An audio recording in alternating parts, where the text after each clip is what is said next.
Escalofriante. Estamos aquí con Alejandra, su hija que va en octavo básico, estuvo a punto de ser tal vez asesinada por una compañera que la atacó con un cuchillo. Después de tirarle el auto encima. Se la siguió del colegio y la pilló en la casa de una amiga de ella en común y le tira el auto encima y después se baja el cuchillo propinándole golpes, la tira al suelo y encima de ella la cuchilla. Para que vayamos esto de manera cronológica, esto parte en realidad por un tema de celos desbordados de parte de la agresora. Ella al terminar con su pololo se mete a sus redes sociales y descubre que él hablaba con tu hija. Exacto, de hecho mi hija me había comentado eso y ella lo primero que le preguntó si estaba pololeando, él me dijo que no estaba pololeando, que si él hubiera estado pololeando no le habla. Yo tengo las conversaciones. Y por esa conversación, como ella le hackeó el Instagram, se la balanza a mi hija encima y casi me la mata. Porque ella quería matarla. Si mi hija no se defiende, mi hija le pusieron más de 40 puntos en el brazo. Oye, ¿tu hija había recibido amenazas? ¿Sabía que esta niña del colegio estaba...? Nada, no, fue el ataque directo. Solamente la siguió el día anterior en el colegio. Por ejemplo, mi hija iba al baño, la seguía, iba allá, la seguía a todos lados. Y al otro día, después del colegio, la siguió y le tira el auto encima y la trata de matar. ¿Cómo logra zafarse tu hija de esto? Gracias a Dios, lo único que atinó ella a taparse su cara, porque ella lo único que quería era matarla. Y gracias a Dios, un amigo de ella le quitó el cuchillo a la tipa y la tipa se subió al auto, le volvió a tirar el auto encima a mi hija y salió arrancando. Tu hija tiene solo 15 años. 15 años. Ella va a cumplir 18 años en 3 meses más. Sí. Me imagino, la agresora está a punto de cumplir 18 años. Sí, la agresora va Me imagino que esto además de las heridas físicas evidentes que ella tiene en el brazo, que podría haber tenido en la cara si es que ella no se hubiera defendido, debe dejar unas heridas emocionales profundas, tremendas. Sí, mi hija está con psicólogo, no puede ir al colegio, no puede hacer nada porque por su brazo no puede hacer nada. Ya no va a ser su vida normal, porque ella no puede ir al colegio, está asustada, le da miedo, lo único que ella pide es que la agarren, porque la tienen escondida. Yo a través de ustedes quiero decir que si la ven, los familiares que la entreguen, porque yo no voy a parar hasta meterla presa. Es que esto pasa a ser un delito. Más va a cumplir mayoría de edad, así que le va a tocar pesado. Sí. ¿Clarisa? Yo quiero que la entreguen porque hasta el día de hoy no recibió ningún llamado de nadie.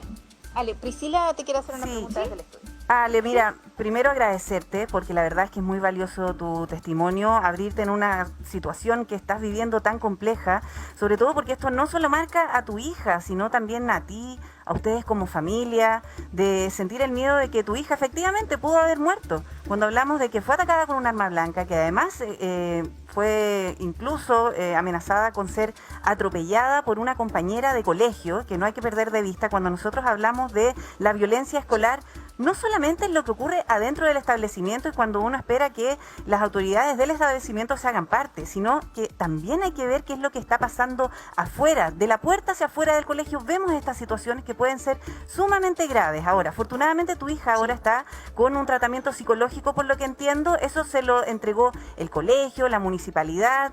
¿Ustedes también reciben algún tipo de tratamiento o ayuda? Porque es bien difícil salir de esto cuando han vivido una situación tan dramática. La verdad, yo por mi parte no recibí ayuda psicológica por mí, pero por el colegio, el psicólogo del colegio vino a ver a mi hija. También el apoderado de la agresora de mi hija firmó un documento con el colegio que si en esta semana más tardar no la entrega, el colegio la expulsa prácticamente del colegio, sin esperar el juicio, porque esto ya está todo en fiscalía. Está todo como tiene que ir.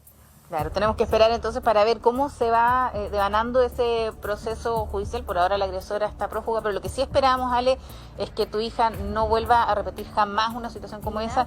Y nadie más, exactamente, ningún alumno. Los niños tienen que ir al colegio a estudiar, a aprender, a desarrollarse, jamás a sufrir una agresión como la que sufrió tu hija. Sí, absolutamente. Muchas gracias, Clarisa, muchas gracias, Alejandra, también. Y los papás que se hagan cargo porque sí, tiene toda la razón. Gracias, Ale. Muchas gracias. Gracias a ustedes. Es cierto, porque esto es un tema que nos tenemos que hacer cargo todos. Claro, por una parte tratarlo en la misma comunidad escolar, los compañeros que también deben haber quedado bastante afectados con esta situación, pero en la casa, en la familia, como sociedad en general, porque estamos viviendo unos momentos de mucha violencia y las imágenes hablan por sí solas. Estamos con Macarena Venegas, que es abogada, también nos puede orientar en eso, también con Jairo Valdés, que es profesora, además de ser miembro de este programa, pero quiero partir contigo, Maca, Claro. porque ya estamos hablando de una situación que es más compleja y es un delito, sobre todo porque, claro, abordamos el tema del acoso escolar, el bullying, ¿cierto? Pero aquí estamos hablando de otro tema totalmente distinto y puede ser incluso más grave porque involucra a todos. Así es. A mí me gusta mucho lo que tú dijiste recién, Priscila, respecto a que no es solamente la violencia que muchas veces enfrentamos al interior del establecimiento escolar, sino que también muchas veces hay situaciones que se dan fuera, físicamente fuera, ¿no es cierto?, del establecimiento y también por redes sociales. Hemos conocido, ¿no es cierto?, infinitos casos de bullying, ¿no es cierto?, por distintas plataformas. Pero esta situación que nos cuenta Alejandra respecto de su pequeña hija, la verdad que acá estamos frente a un delito. Y ese delito, ojo, y eso es súper importante para toda la comunidad escolar, para las madres, los padres, los apoderados, incluso los profesores, los docentes, los directores de los colegios. Ese delito puede ocurrir también al interior del colegio o fuera del colegio. Y ese delito debe ser denunciado siempre. Y lo digo porque en realidad siempre queda la duda, pero ¿cómo? Si pasó en el colegio, quizás es una riña, quizás le bajamos el perfil. La verdad que no hay que bajar el perfil cuando existen lesiones, cuando existen amenazas, y cuando existe una agresión de estas características que ya es una lesión mayor, ¿no es cierto? Puede ser incluso un intento de homicidio incluso. Ya, estos son delitos, sobre todo cuando los menores son mayores de 14 años. Exacto, que ese es un buen punto, porque también Alejandra decía, la persona, la agresora en este caso de su hija, dice, en 3 meses más, dijo claramente, cumple 18 años. Lo cierto es que la responsabilidad penal adolescente existe en nuestro país para que los adolescentes, ¿no es cierto?, tengan esta responsabilidad entre los 14 y los 18 años. Por lo tanto, esta joven de 17 años es responsable penalmente y se le aplicará la ley penal adolescente. Hoy día se encuentra prófuga, pero no me cabe ninguna duda que, habiéndose hecho la denuncia en el Ministerio Público, van a estar todas las instancias de búsqueda para encontrarla y para que ella entonces sea sometida al proceso y toda la investigación penal que la asiste en el fondo, porque eso es lo que tiene que ocurrir. Entonces, también decirle a los padres en esto, Priscila, que creo que es relevante, de que cuando existan estos hechos, claro, una cosa es una cachetada, ¿no es cierto? Y uno puede decir, bueno, acá hay agresiones, hay una situación de bullying puntual. El colegio tiene que tener, yo me imagino que lo conversaron cuando hablaron del bullying, ¿no es cierto?, respecto de este manual de convivencia, el protocolo de actuación, que tiene que estar incluyendo el reglamento interno del colegio, que además es muy personal, me refiero a que es muy personal de cada institución escolar porque refleja los valores de cada colegio. Pero ¿qué pasa si este protocolo no se aplica? ¿O qué pasa si es que el encargado de convivencia no aplica esto? La verdad es que, claro, hay una fiscalización de la Superintendencia de Educación, que también es muy importante decirlo, porque a veces los colegios, los mismos colegios, los directores de los colegios, le bajan el perfil a esta situación, porque no quieren esta supervisión, ¿no es cierto?, por parte de la y una supervisión Superintendencia. que va acompañada muchas veces de una multa. De una multa que es hasta 50 UTM. Entonces, se exponen a una situación y creen que ellos pueden tener el control. Acá lo importante es tratar de estar muy atentos a lo que está pasando en la comunidad escolar y denunciar siempre. Sí, no dejarlo pasar, no justificarlo porque son menores de edad. Estas son situaciones realmente graves que constituyen delito. Las imágenes que estamos viendo mientras conversamos sobre este tema son imágenes que nos hicieron llegar nuestros televidentes, por lo tanto no son situaciones aisladas, por eso hay que hacerse cargo. Una violencia desatada en muchos establecimientos, de la cual quizás muchos no vimos venir. Voy a saludar de inmediato al ministro Marco Antonio Ávila, ministro de Educación. Muchas gracias por hacerse un espacio en su agenda, pero la verdad es que es muy importante conversar con usted, que acaba de asumir. Hay un proceso de instalación del nuevo gobierno, pero además preguntarle a usted, que fue profesor y es profesor, por supuesto, ¿se encuentra de golpe con esta realidad? ¿Se imaginó que iba a ser así? Estábamos todos preocupados del protocolo COVID, pero resulta que hay una situación de la cual tenemos que hacernos cargo que es más grave todavía, esta violencia escolar. ¿Cuál es el diagnóstico que hace usted, ministro, respecto a lo que está pasando hoy día? Buenas tardes. Hola, buenas tardes. Bueno, primero saludarla y saludarlo a todas las personas que nos están mirando, ¿no?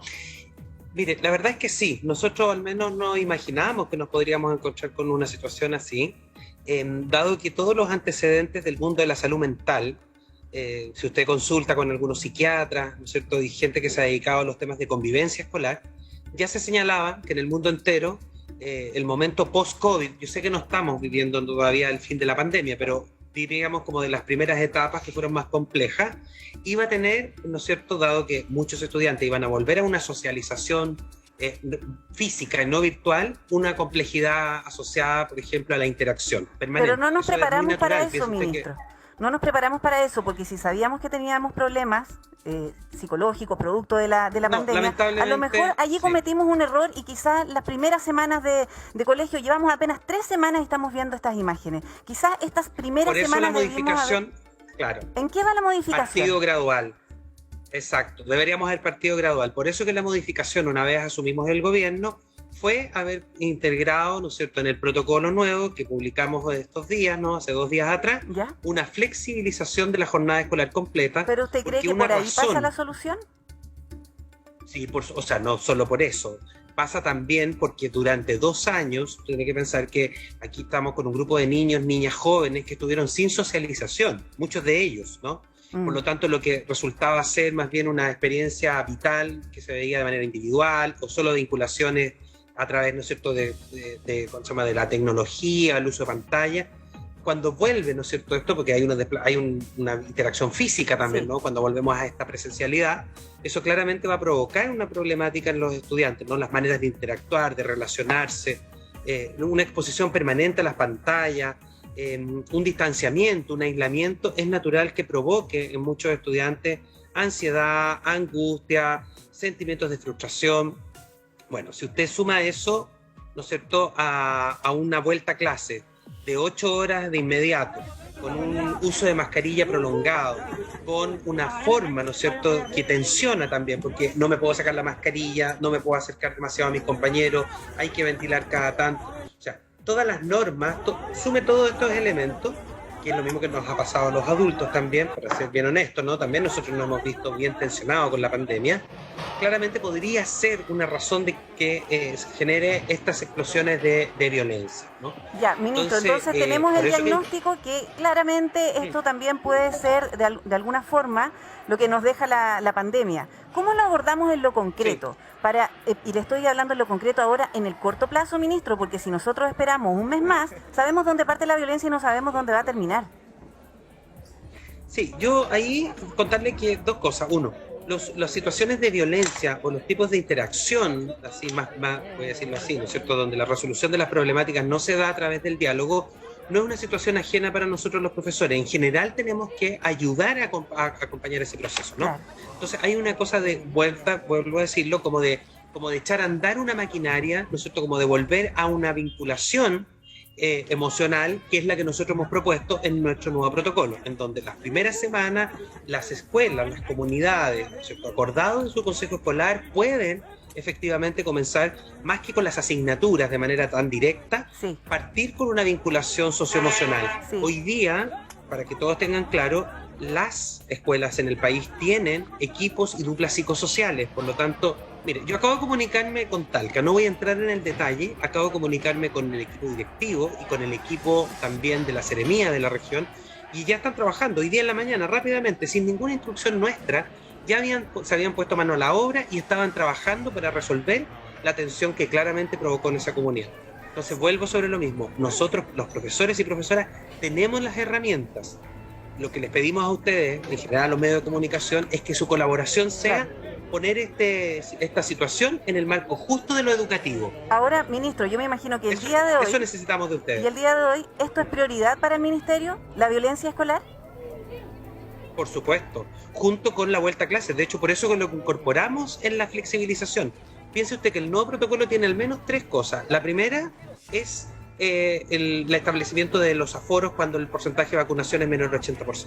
El segundo tiene que ver con la flexibilización de la jornada escolar completa, porque ya advertíamos nosotros los altos niveles, ¿no es cierto?, de tensión, ansiedad que estaban viviendo la y los estudiantes. Y el tercero tiene que ver con el plan de activación, en que el principal componente es la reconexión comunitaria y el aprendizaje socioemocional. Sí, y además hay que verlo de manera integral. Probablemente también ustedes han consultado especialistas, psicólogos, para manejar un protocolo de acción, pero para más que reaccionar, ministro, hay que prevenir.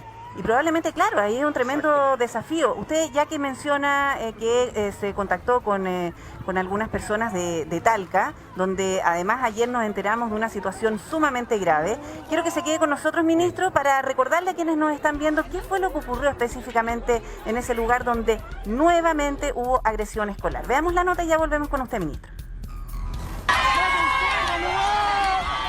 Se advirtió tantas veces, la violencia entre escolares tendría consecuencias y esta pelea en Talca terminó con un adolescente de 15 años luchando por su vida. ¡Lo apuñalaron! ¡Se desmayó! ¡Llamen a los carabineros! No solo fueron combos, porque uno de los estudiantes se fue apuñalado. Fue tan grave la herida que el escolar ingresó a pabellón y solo horas más tarde la fiscalía informó que salió del riesgo vital. Se provoca una pendencia acá en el lugar. Uno de los menores resulta con una herida penetrante abdominal y Carabineros, como intervino en esta manifestación, traslada al menor hasta el Hospital Regional de Talca, donde se mantiene en estado grave. Habla de una manifestación porque todo comenzó con una protesta por una presunta denuncia de acoso sexual. En la calle la situación se descontroló. Pronto estaban grabando esta pelea que terminó con uno de ellos grave. Un menor de 15 años fue detenido. Hay imágenes ya de video que la policía tiene en su poder y también hay cámaras en el sector que también se están levantando. ¿Qué pasa con la vuelta presencial a clases? En Los Ángeles, este apoderado sacó un arma y amenazó a un grupo de escolares en las afueras del Liceo Industrial, según él, para defender a su hijo de amenazas de otro estudiante, pero terminó pidiendo perdón. Me siento arrepentido porque no es algo que me enorgullezca a mí como padre. Detrás de mí hay una familia. Sin duda debió pensarlo antes, porque no sancionaron a su hijo, pero igual lo sacó del colegio. Que se automarginaron inmediatamente del establecimiento, ya no forman parte del establecimiento. Según los especialistas, la violencia puede explicarse en parte por la larga ausencia de las aulas. Nosotros estuvimos 2 años confinados, guardados, y que en ese periodo hubo un aumento en problemas de salud mental. Hubo mayor estrés. Y ante este escenario, el Ministerio reiteró una serie de medidas para bajar la presión. Nos haremos cargo de esta situación, acompañando a las comunidades, primero con el protocolo que hemos presentado el día de ayer, en que flexibilizamos la jornada escolar completa. Lo segundo es la presentación del plan de activación de aprendizajes, cuyo componente fundamental será el aprendizaje socioemocional y comunitario.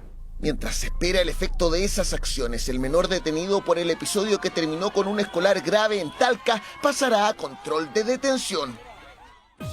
Claro, es una situación, ministro, de la cual usted tiene mayores antecedentes y además surge otro tema, porque cuando hablamos y revisamos estas imágenes que nos hacen llegar también los televidentes, son discusiones que terminan en peleas, en agresiones físicas entre compañeros. Pero también hay una violencia que involucra a parte de la comunidad, como en el caso de lo que ocurrió en Talcahuano. Yo no sé si usted tiene mayores antecedentes, de una mujer que apuñaló a un profesor en el Liceo Comercial de Talcahuano y que sería una apoderada. Entonces, cuando nosotros hablamos de violencia en distintos ámbitos y que además la estamos viendo ahora en el colegio, hay que abordarlo de manera más macro, me imagino. Va más allá de conversar con la familia. ¿Qué ejemplo estamos dando nosotros los adultos para que los niños o los menores repitan estas actitudes? Entonces, claro, usted tiene un protocolo que ya se comienza a aplicar, me imagino, dentro de los próximos días, y que tiene que ver con la flexibilización de la jornada escolar completa. Pero ¿qué más se piensa hacer, ministro? Porque cuando uno espera algunas medidas que adopta el Estado, esperamos que esas medidas sean más concretas y que funcionen. ¿En qué están trabajando? Sí, yo voy a volver un poquito a algo que yo ya había señalado, ¿no? Lo primero es que nosotros contamos en Chile con un plan de convivencia escolar hace muchos años, ¿no? Esto es una política pública que no tiene que ver únicamente con nuestro gobierno, sino que ya viene de hace bastante tiempo, ¿no? Entonces es importante reconocer el trabajo que han realizado equipos que han estado en el ministerio a lo largo de al menos de unos 10 años. Ministro, pero disculpe que lo interrumpa, pero claramente con lo que estamos viendo, ese protocolo es insuficiente. No funciona. No, no es insuficiente. No, en ningún caso es insuficiente. Entonces, vuelvo sobre lo que yo le explicaba. La situación de aislamiento de estos 2 años provocaron un quiebre. Esto es un parteaguas en la historia. Por lo tanto, lo que hay que comprender es que aquí hubo una especie de reseteo del sistema.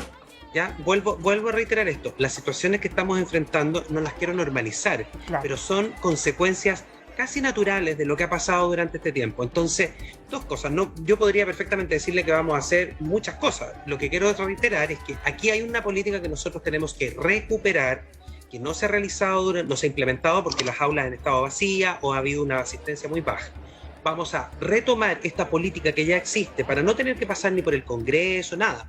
Vamos a retomar esa política con nuestros equipos de seremías regionales, departamentos provinciales y trabajar con las comunidades educativas.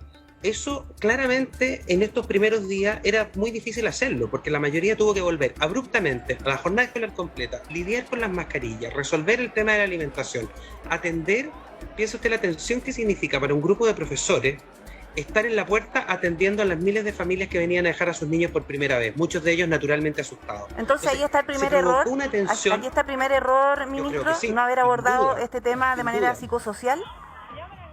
Exacto, sin duda. Lo primero que tendríamos que haber hecho, yo no estoy en contra en ningún caso, porque ya lo ha dicho el presidente y nosotros lo afirmamos y creemos firmemente, la presencialidad no es problema, la presencialidad es lo que tenemos que lograr, pero la flexibilidad o la gradualidad en el ingreso al sistema es lo que tendríamos que haber hecho, de tal manera que usted tuviera un periodo de adaptación.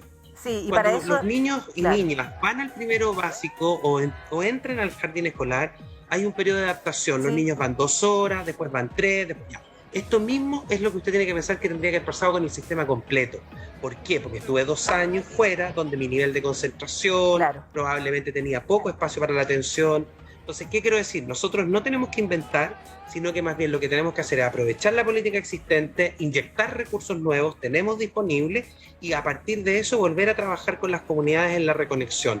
Profesores y profesoras estamos totalmente capacitados para hacer frente a estas situaciones con el apoyo de las duplas psicosociales. Sí, es importante eso, escuchar a toda la comunidad. Sí, ¿cuál es el llamado, ministro? Exacto. El llamado a través suyo más bien sería a la sociedad en su conjunto, al mundo adulto, ¿no? Porque hoy día se mira mucho en la televisión estas situaciones. Esto es un reflejo de lo que pasa cuando ustedes mismos han mostrado estos videos con los automovilistas, que en el fondo uno se baja y le pega al otro porque no lo dejó pasar. Entonces hay una violencia estructural que muchas veces los medios de comunicación también, en el fondo las películas, la televisión, finalmente lo instalan también como una manera de resolución de conflictos. Entonces, invitación a conversar en la casa, a nosotros los profesores a hacernos cargo de la parte que nos corresponde, a los medios de comunicación también, y empezar a hacer una reflexión profunda respecto de la violencia, el uso de las armas, que en el fondo es lo que hoy día uno vive en la sociedad, que ha ido penetrando en el mundo de la escuela. Sí, ministro, yo me imagino que usted va a escuchar distintas voces de las comunidades escolares, a los profesores, a lo mejor a la Defensoría de la Niñez. Aquí se están vulnerando incluso derechos de los niños en los establecimientos cuando no se les da la seguridad que ellos necesitan para estudiar. Y aquí en el panel está Jairo Valdés, que también es profesor, es colega suyo, ministro, y claramente aquí hay una realidad bien importante y por parte de los profesores, por supuesto que también tienen mucho que aportar. Hola, ministro. Primero felicitarlo, por fin, gracias a Dios, tenemos un profesor como ministro, eso es un avance importantísimo. Así que yo, en lo personal, pienso que vienen muy buenas cosas en términos de educación también para nuestro país. Mi pregunta es la siguiente, quiero ser bien autocrítica. Yo soy profesor en una zona bien vulnerable de Maipú, y en lo personal siento que como profesor y como padre, mis dos funciones, no hemos canalizado las emociones de nuestros hijos. Y conversándolo con diferentes profesionales, básicamente es porque no supe cómo poder hacerlo. En este nuevo protocolo que usted está explicando, ministro, ¿habrá algún tipo de capacitación, ya sea para los profesores y también para los padres, para que podamos canalizar este tipo de emociones que es las que estamos viendo acá, de frustración, de pena, de rabia, etcétera? Esa es mi pregunta. Sí. El plan de activación, el primer componente, el eje central, ¿no es cierto? Y el de entrada, porque no estamos preocupados obviamente de la enseñanza de las asignaturas, hay habilidades básicas, el lenguaje, las matemáticas, usted me entenderá como colega. Pero el eje central y el primero tiene que ver con la reconexión emocional, primero del profesorado y luego del equipo del equipo, ¿no es cierto?, de estudiantes, ¿no? Perdón. Lo que tenemos que hacer es hacernos cargo de esta angustia y ansiedad natural que los colegas están sintiendo. Por ejemplo, frente a esto mismo, ¿cómo respondo? ¿De qué manera hago el protocolo? Claro. El ministerio me dice una cosa, tengo que aprender, ¿cuánto es el aforo? Los niños, ¿cada cuánto ventilo? Muchos profesores nos escriben y me dicen, mire, ministro, ¿sabe qué? La mascarilla durante 50 minutos es horrible. Bueno, esa adaptación claramente tensiona la labor del profesorado. Entonces, es importante que, como digo yo, ¿no? La inteligencia colectiva que hay en las propias comunidades, hay un medio de gobernanza, ¿no? Que las escuelas, que es el Consejo Escolar, en donde participan profesores, estudiantes, el sostenedor, el equipo directivo, los asistentes de la educación, en donde se puede buscar acuerdos respecto, por ejemplo, de cuánto dura el ciclo escolar, de qué manera se puede hacer de manera más protegida el horario de almuerzo, cómo ir avanzando gradualmente, cómo resolver los conflictos al interior del establecimiento. Entonces, sí, va a haber un conjunto de herramientas, primero para el profesorado, y luego herramientas que el profesorado va a poder trabajar con las y los estudiantes precisamente para hacer una buena conducción de las emociones, sin duda. Sí, es un tremendo desafío que tiene, ministro. La verdad es que es muy compleja la situación. Como sociedad enfrentamos la violencia y claramente cuando además se le carga la mano a los profesores que además tienen que lidiar con la materia y lo académico, tienen que enfrentar y además intervenir en situaciones que son muy violentas y no siempre tenemos las herramientas para hacerlo. Por eso es importante también que los profesores tengan ese tipo de contención, ayuda, capacitación, porque si además tenemos un profesorado que está estresado, que está angustiado, que claramente puede estar superado con algo así, todo eso va a repercutir en la enseñanza y en los propios niños, en los menores, que tenemos que ayudar. Claro. Así es que, ministro, sí, le agradezco. Es importante, ¿Sí? Sí, no cortito, como importante es considerar siempre las asignaturas, el aprendizaje, ¿no es cierto?, los aprendizajes claves, que son los que nos permiten desarrollarnos en la vida y alcanzar, ¿no es cierto?, la satisfacción personal, conquistar los proyectos de vida, son súper importantes. Pero antes de todo, somos seres fundamentalmente emocionales. O sea, eso es muy importante reconocerlo. Primero yo tengo que tener un bienestar emocional que me permita avanzar en lo otro. Pasa lo mismo, ¿no es cierto?, con nosotros los adultos, en la medida en que estamos cómodos con nuestras vidas, claro, que somos conscientes de nuestras falencias, de nuestros dolores, y asumimos esa primera parte, uno puede comenzar. Nosotros por eso hicimos la adaptación que hay un cambio, ¿no? Un cambio de mirar respecto de cómo liderar este proceso a la vuelta del sistema escolar, y por eso flexibilizamos, ¿no es cierto?, el protocolo. Sí, ministro, solamente muy cortito. Encuesta de violencia escolar. ¿Está pensando en hacer una para tener al menos un mapa en donde se pueden situar estas situaciones más violentas y saber también cómo actuar? Porque sabemos que Chile es un país diverso, somos distintos y probablemente ahí haya que aplicar distintas herramientas. En la última encuesta de violencia escolar, si yo no me equivoco, quizá usted tiene mayor antecedente, fue en el año 2006 y probablemente eso necesitamos para tener al menos las estadísticas y no solamente basarnos en los videos que aparecen en redes sociales. Sí, totalmente de acuerdo. Nuestro centro de estudios precisamente va a empezar a trabajar en esto. El Ministerio tiene un equipo, ¿no es cierto?, de personas que se dedica a hacer levantamiento de información para la toma de decisiones en la política pública.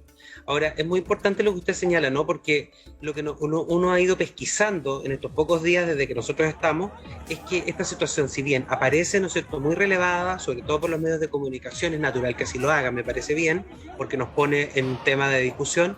En general, lo que nosotros hemos observado por referencias de otras regiones es que no está pasando lo mismo que con la jornada escolar completa. Muchos liceos nos han dicho, mire, gracias por el protocolo, ministro, pero nosotros no vamos a flexibilizar porque hemos funcionado muy bien, los niños están comiendo bien, el espacio da, no hay contagio, vamos a seguir con las 8 horas diarias. Muy bien. Entonces hay que ir mirando territorialmente. Exactamente, ministro. Le deseamos mucha suerte. La verdad es que la medida que usted le vaya bien nos va a ir bien a todos. Y por supuesto también cuente con esta tribuna, el programa, que en el fondo lo que nosotros planteamos es de alguna manera entregar herramientas, mejorar, sobre todo en lo que estamos fallando y en esto que además es tan grave. Que esté muy bien, ministro. Gracias por darse el tiempo de conversar con nosotros. Un abrazo para ustedes. Chao. Chao. Oye, tremenda responsabilidad que tiene el ministro ahora, ¿no? Sí. La verdad que desde el ministerio